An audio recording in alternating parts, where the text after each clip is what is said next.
I hadn't heard her approach. No footsteps. No pause. Just paper. Thick and cream-colored. Resting beside my untouched coffee like it belonged there. "You'll need this tonight." Her voice was low, female, steady, not a warning. A statement. By the time I lifted my head, she was gone. Absorbed into the late afternoon noise of the cafe. Chairs scraping, cups clinking, people pretending not to notice anything that might complicate their day. My son and his wife were at the counter, arguing softly about the bill. He was smiling. She was irritated. Nothing new. I slid the envelope into my bag without opening it. Instinct. Or fear. The rest of the visit passed in fragments. Words without weight. Laughter that didn't reach the eyes.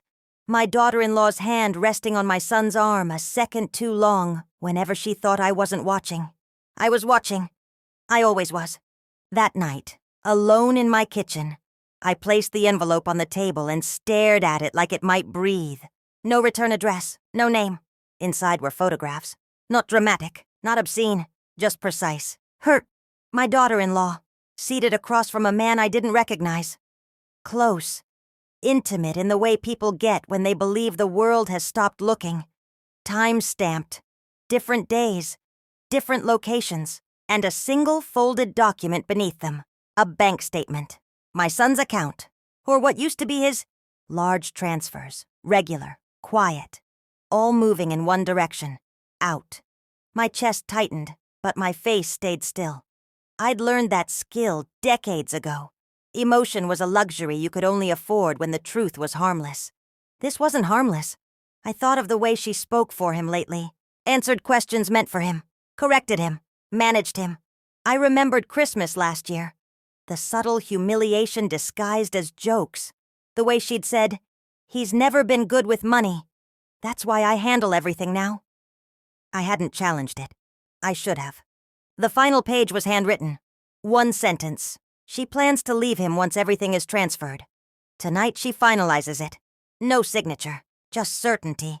I sat there long after the kitchen light began to flicker, replaying every moment I'd dismissed, every silence I'd respected, every time I'd chosen peace over clarity. The stranger hadn't given me chaos. She'd given me a timeline. And suddenly, I understood something that made my pulse slow instead of race. This wasn't about catching her. It was about letting her finish. I didn't confront her. That was the mistake she never accounted for. People like her expect noise, accusations, tears. They prepare defenses for chaos. They don't prepare for silence.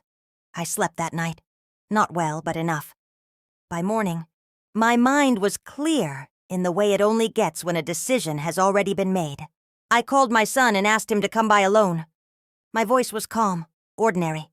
That frightened him more than shouting ever could. He arrived mid-afternoon, still wearing the watch she'd bought him with his own money. He looked tired, smaller somehow. I placed the envelope between us on the table. "Before you open it," I said, "I need you to listen. And not interrupt. Can you do that?" He nodded. He always did. I told him everything, slowly, surgically. Not what I felt. What I knew. Dates, amounts, patterns.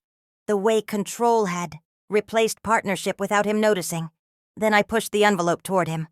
His hands shook as he flipped through the photographs. The color drained from his face, not in shock, but in recognition. Like a man finally seeing a reflection he'd been avoiding. "She said you didn't trust her," he whispered. "I didn't," I replied. "But that wasn't the problem. You stopped trusting yourself." He didn't cry, not yet. He just sat there, staring at the bank statement like it might apologize. "I've already spoken to a lawyer," I continued. "Your accounts can be frozen, but only if you authorize it, today." He looked up. "What happens if I don't?" I met his eyes. "She leaves tonight. With everything." The silence stretched, thick, final. He signed. That evening, she came home to a locked door and a single message on her phone. "Transfers reversed. Access revoked. Lawyer will contact you. Do not come to my house again." She called, screamed, threatened. I didn't answer. Neither did he. Later, much later, my son sat in my living room, hands empty, staring at nothing. "I didn't know," he said. "I know," I replied. That's why this hurts."